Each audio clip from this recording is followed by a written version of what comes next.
Let's see what story's next in the Bibelo seed.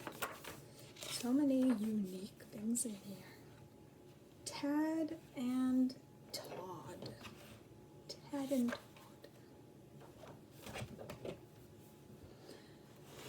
One twin. Oh no, twins.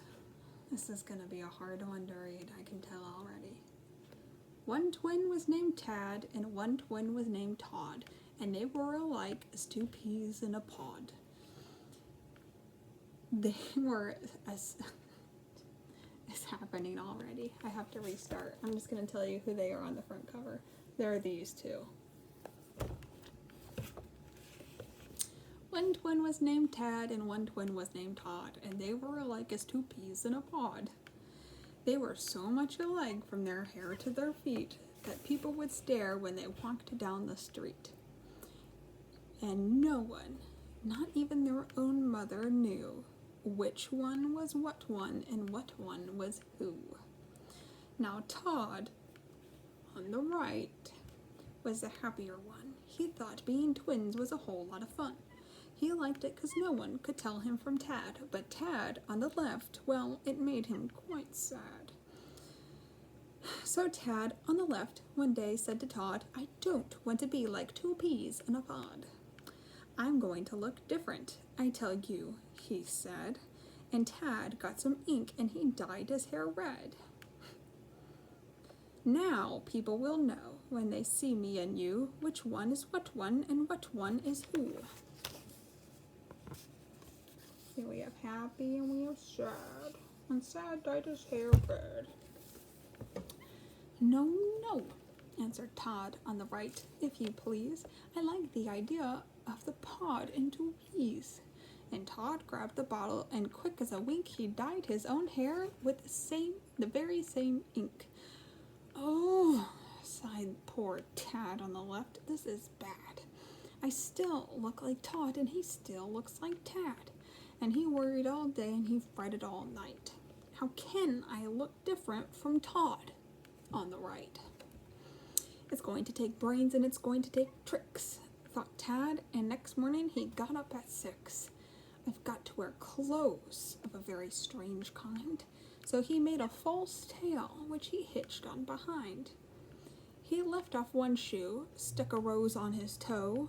"Now, when they see me," said Tad, "they will know which one is what one and who without fail, for I'll be the one with a rose and a tail. But to make double sure, I'll do one more small thing. I'll catch a queer bird, which I'll keep on a string. I'll take the bird with me wherever I go, and the bird in my tail and the rose on my toe will show that I am Tad, and that Todd is not me, that I am just I, and that I am not he." I knew it was going to be hard. I knew it. Thought Tad, "It's not bad. It's not bad for a start. But I've got to make certain they'll tell us apart. I'd better, perhaps,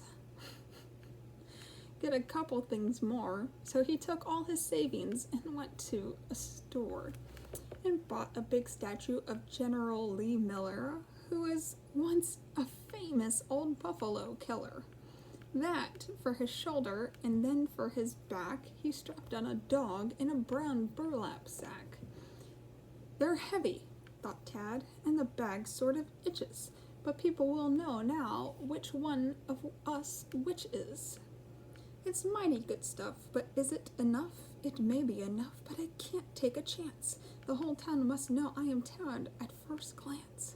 So Tad made some stilts more than 7 feet high, and he bought an umbrella that came from Shanghai. Then he spent his last cent for a fat Turkish hat and 7 balloons. Then he said, "That is that. And now I'll run home and I'll show Brother Todd we're not like two peas in a silly old pod."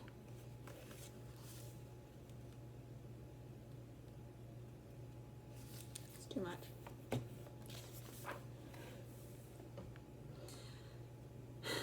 But when he got home, What a terrible sight. Tad, on the left, stared at Todd on the right, and saw that his brother was dressed up quite neatly, exactly like he was, precisely, completely. You see, Tad, said Todd, it's high time that you knew that you look like me and that I look like you. You'll never look different, whatever you do. Then Tad sort of smiled. Yes, I guess that is true. And they say that today when you see Tad with Todd, they're both having fun being peas in a pod. And still no one knows when they meet with these two if this one is that one, or that one is this one, or which one is what one, or what one is who. That's silly.